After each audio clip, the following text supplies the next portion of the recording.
Aujourd'hui, je vous donne les secrets de Bill Russell, Michael Jordan et même Shaquille O'Neal. Je vous parle de 20 choses que vous connaissez peut-être pas en NBA. Pensez à mettre un pouce bleu et on est parti.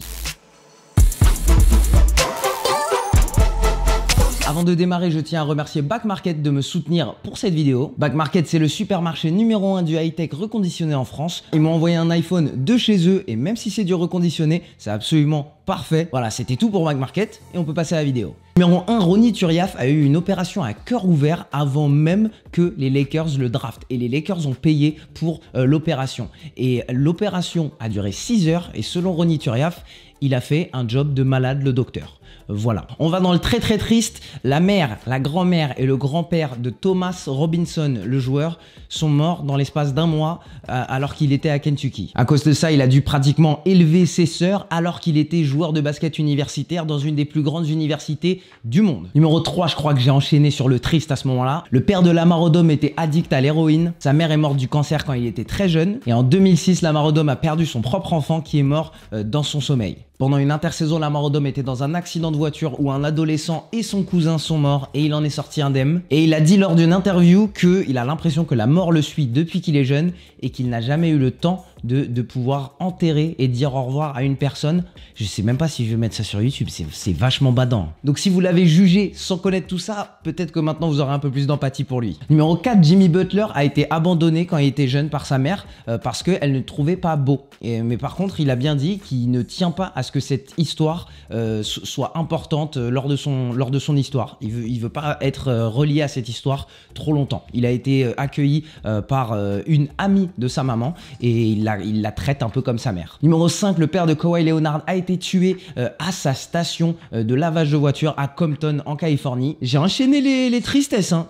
Mais vous inquiétez pas, après c'est mieux. Numéro 6, Lou Holdeng est un réfugié soudanais et lors de ses années à Cleveland, un jour il n'avait pas son pass pour le bus et il est allé à l'entraînement en courant. Michael Kidd Gilchrist regardait tous les jours quand il était enfant Le Roi Lion avec son papa et du coup depuis il le regarde au moins une fois par semaine. Numéro 8, Tim Duncan a failli ne pas jouer en NBA. Il adorait la nage et il était très bon nageur jusqu'au moment où la seule piscine olympique de sa ville a été détruite par un accident et à ce moment-là il avait plus d'options pour nager et du coup il s'est tourné vers le basket. Numéro 9, Clyde Drexler, quand il était jeune, il allait s'entraîner et il voulait toujours dunker sur un panier et il n'y arrivait pas jusqu'au jour où il y est arrivé et il s'est rendu compte que le panier sur lequel il s'entraînait était 40 cm plus haut que les paniers NBA. Numéro 10, Bill Russell, le grand joueur des Celtics. Vous voyez le t-shirt des Celtics, bon c'est pas Bill Russell.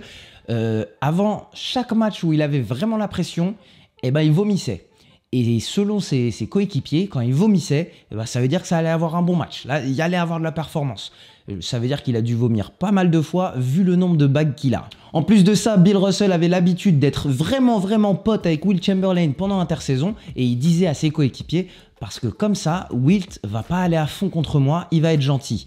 Et il était complètement agressif contre lui quand il jouait. En 1969, avant les finales du Game 7, Bill Russell est allé trouver les ballons et les confettis aux couleurs des Lakers lors des finales Celtics-Lakers et il a dit à son équipe que c'est ce qui l'a motivé à gagner ce match. Alors qu'en face, il y avait Wilt, il y avait Jerry West, il y avait Elgin Baylor, ils étaient clairement favoris, mais Bill Russell s'en est sorti. Numéro 11, des choses que vous ne savez pas au sujet de la NBA. Jusqu'en 1937, après chaque panier, l'arbitre, il refaisait un entre-deux. C'était pas ballon à l'équipe adverse, c'était un entre-deux. Vous imaginez, ça fait beaucoup d'entre-deux. Ça devient très stratégique à ce moment-là. Numéro 12, vous savez que Michael Jordan a fait du baseball, mais au lycée, il était bien meilleur que chez les pros. En Caroline du Nord, pendant ses années de lycée, c'était le meilleur pitcher. Le pitcher, c'est celui qui envoie la balle pour commencer action au baseball. Numéro 12, Wilt Chamberlain a fait une année où il avait une moyenne de 50 points, 23 rebonds, et il n'a pas gagné le titre MVP cette année-là. Voilà, c'est tout. Numéro 14, de 1990 à 1998, les Bulls de Michael Jordan n'ont jamais eu une série de 3 défaites. Voilà, ça domine, ça bouge.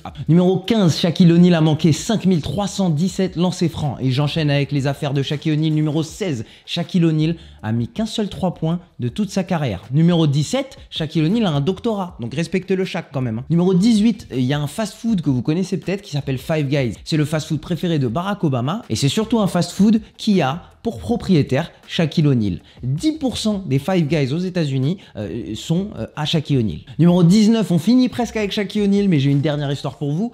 Shaq s'est fait dominer par Olajuwon en finale NBA quand il était tout jeune avec le Magic. Et du coup, Shaq, il l'a mal pris. Et il a envoyé une note manuscrite à Hakeem Olajuwon en lui disant « T'as été très fort en équipe, mais je te défie au 1 contre 1. » Ils étaient censés faire ce 1 contre 1, mais c'est jamais arrivé. Et numéro 20, la dernière chose que vous ne savez peut-être pas en NBA, les Jordan 1 que vous portez à vos pieds peut-être, ils ont été bannis de la NBA. Et Nike, à chaque fois que Michael Jordan les portait, devait payer une amende. Et il les payait chaque fois parce que ça valait le coup. Et je pense que c'était une bonne idée, parce que s'ils avaient annulé et qu'ils avaient dit « Ah, on n'a pas le droit de les porter », on ne les porte pas, du coup on va faire une autre manière de marketer les chaussures, je pense pas que les Jordan seraient aussi populaires qu'elles le sont aujourd'hui. Et voilà l'équipe dans les prochaines vidéos. Ce sera tout pour moi, passez une bonne journée et surtout, gardez l'œil bien ouvert.